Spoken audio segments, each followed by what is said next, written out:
Sure.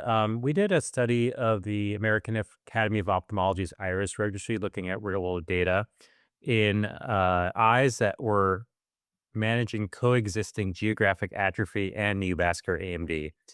Um, so what we found it was that managing both of these conditions in the same eye was both entirely feasible and safe. So historically, we haven't had much real world data on how these dual therapies interact outside of clinical trials. And in our 18-month analysis, we found that about one third of eyes being treated with Pegcetacoplan already had a history of anti-VEGF treatment.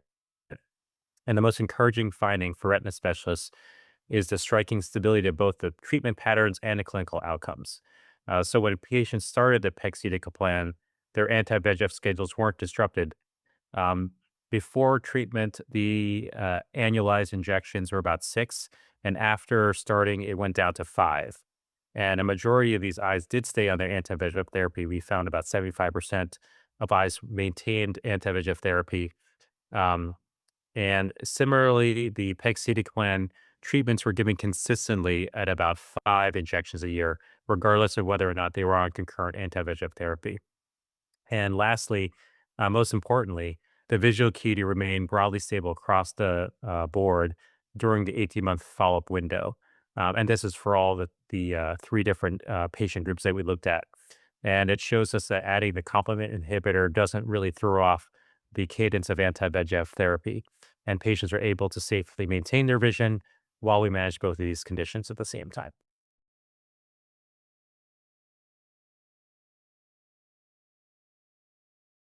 So I think in my practice, most of the patients that are highly motivated have maybe lost vision in one eye already, and that could be due to either advanced neovascular AMD or geographic atrophy. And these patients are very anxious about potentially losing vision in their second eye. And so those are the patients that initially have come to me first requesting therapy with these complement inhibitors. And on top of that, I'm also looking at eyes that have maybe uh, extrafoveal lesions. So lesions that are maybe not quite in the center point of the fovea. Maybe it's in within the fovea, but it hasn't reached the actual center yet. And eyes that have also demonstrated progression and growth in the GA towards the very center of the vision. So these are eyes that are the highest threat of losing their central vision.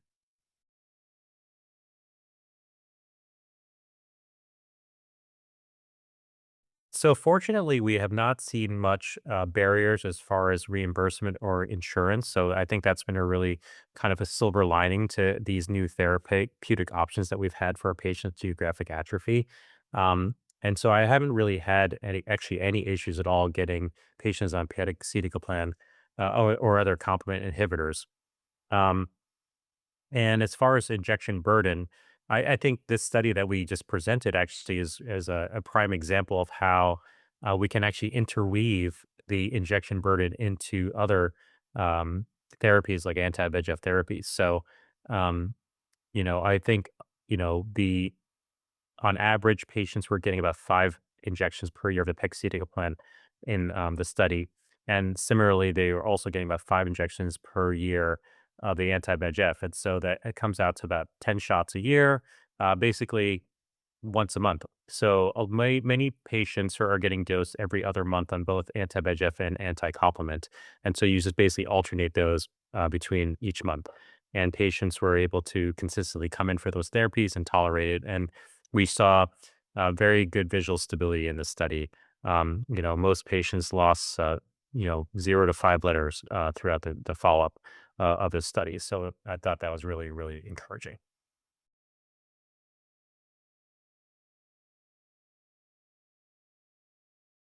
I think it can be quite unfortunate for patients when they are presented with a new neovascular AMD component.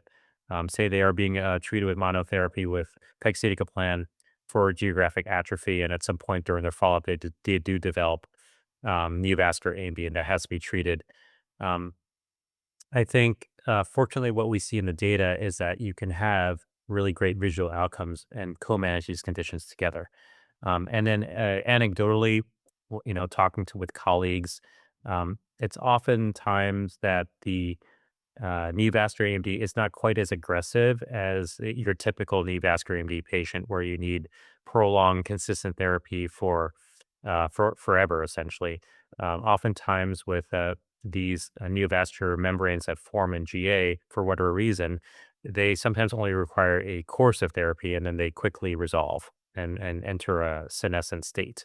So it's possible that if you do develop wet AMD, if you're being treated for GA, that it might be just a short course of anti-VEGF.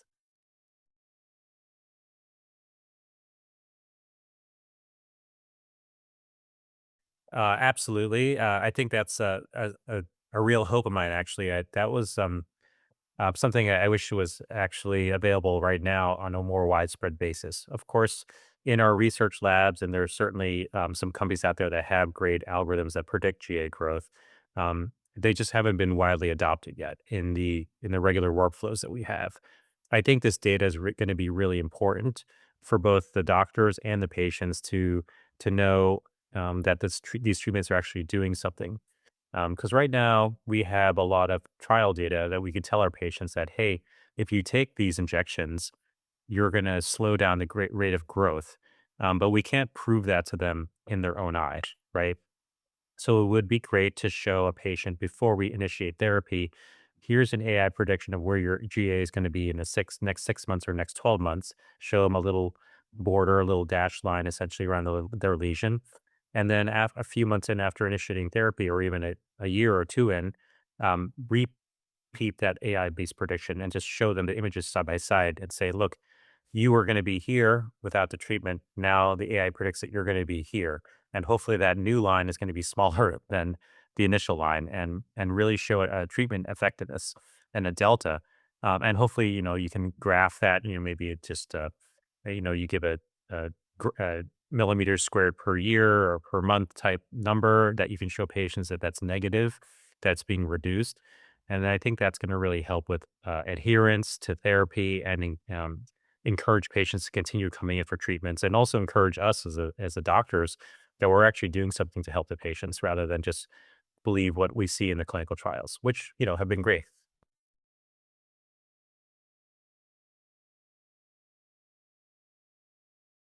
Well, I think every practice environment is different. So in my practice, we typically get referred these patients from the comprehensive doctors, and at that point, they kind of allow us to just kind of take over and manage the patients, without much coordination of care between us and the comprehensive doctors. Of course, I do send communications. They get letters and other inbox messages for me to know how their patients are doing, but. Um, I think in different settings, there might be an opportunity to coordinate care more. Perhaps if a patient had to travel very far for their retinal care injections, they could have some monitoring and imaging done with their comprehensive provider. But at least in my more suburban urban setting, where there's a kind of ready access to retinal specialists, most of the comprehensive doctors are not involved in the retinal care strategy.